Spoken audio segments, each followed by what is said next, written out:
नमस्कार मित्रांनो, संजय गांधी निराधार अनुदान योजना या योजनेअंतर्गत महाराष्ट्र राज्यातील दुर्बल, विधवा, दिव्यांग आणि अन्य गरजू महिला अशा सर्वांना सामाजिक न्याय विभागामार्फत संजय गांधी निराधार अनुदान योजना राबवली जाते आणि या योजनेअंतर्गत अशा लाभार्थ्यांना महिन्याला 1500 रुपये जे असतात ते मिळत असतात। तर आजच्याच या व्हिडिओमध्ये आपण बघणार आहोत की या योजनेचा नेमका उद्देश आणि पात्रता काय आहे, या योजनेचा लाभ कोणाकोणाला घेता येणार आहे, तसेच या योजनेसाठी अर्ज कसा करायचा आहे आणि अर्ज करण्यासाठी अटी व शर्ती आणि कागदपत्रे कोणकोणती लागणार आहेत याची सविस्तर माहिती आपण आजच्या व्हिडिओमध्ये बघणार आहोत। तर त्यासाठी व्हिडिओ शेवटपर्यंत नक्की पहा आणि चॅनलवरती नवीन असाल तर अशाच सर्व माहितींसाठी आपल्या चॅनलला सबस्क्राईब नक्की करा। तर मित्रांनो, समाजातील दुर्बल घटकातील लोक असतील, विधवा, दिव्यांग असतील अशा सर्वांसाठी ही योजना राबवली जाते आणि त्यांना दर महिन्याला 1,500 रुपयांची पेन्शन मिळत असते। तर या योजनेचा उद्देश आणि पात्रता काय आहेत बघा।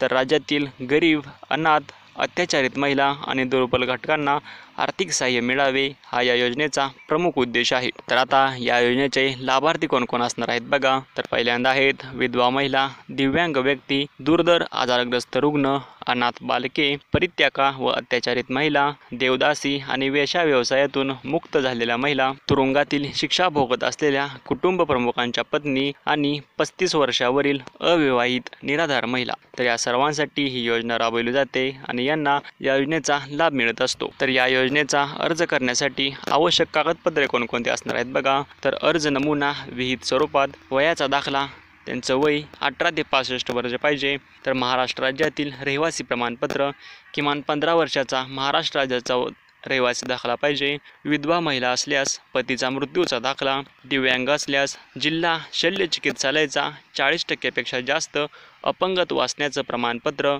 अनाथ बालकांसाठी अनाथ प्रमाणपत्र, दुर्धर आजारग्रस्त असल्यास वैद्यकीय प्रमाणपत्र, उत्पन्नाचा दाखला, दिव्यांग व्यक्तींसाठी कमाल वार्षिक उत्पन्न मर्यादा 50,000 रुपये आहे। तर आधार कार्ड, रेशन कार्ड, निवडणूक ओळखपत्र आणि शेवटी आहे बँक पासबुकची झेरॉक्स आणि अर्जदाराचे 2 फोटो। तर या योजनेचा अर्ज करण्यासाठी तुम्ही नेमका कोणत्या कारणाखाली या योजनेचा लाभ घेत आहात त्याचा तुम्हाला दाखला द्यावा लागणार आहे आणि ही सर्व कागदपत्रे तुम्हाला लागणार आहेत। तर या योजनेची अनुदान आणि अर्ज प्रक्रिया कशी आहे बघा। तर अर्ज मंजूर झाल्यानंतर दरमहा 1,500 रुपये अनुदान थेट बँकेत जमा होईल। अर्ज करण्यासाठी तालुका तहसील कार्यालयातील सेतू केंद्राला भेट द्यावी आणि तुम्हाला जर घरून अर्ज करायचा असेल तर तुम्ही घरून देखील अर्ज करू शकता। तर ऑनलाईन अर्ज करण्यासाठी तुम्हाला applySarkar.mahaonline.government.in या वेबसाईटवरती जाऊन या योजनेसाठी अर्ज करायचा आहे। तर मित्रांनो, या व्हिडिओमध्ये आपण संजय गांधी निराधार अनुदान योजना या योजनेबद्दलची सविस्तर माहिती बघितलेली आहे। तर तुमचे नातेवाईक किंवा मित्र या योजनेपासून अजूनपर्यंत वंचित असतील तर त्यांच्याबरोबर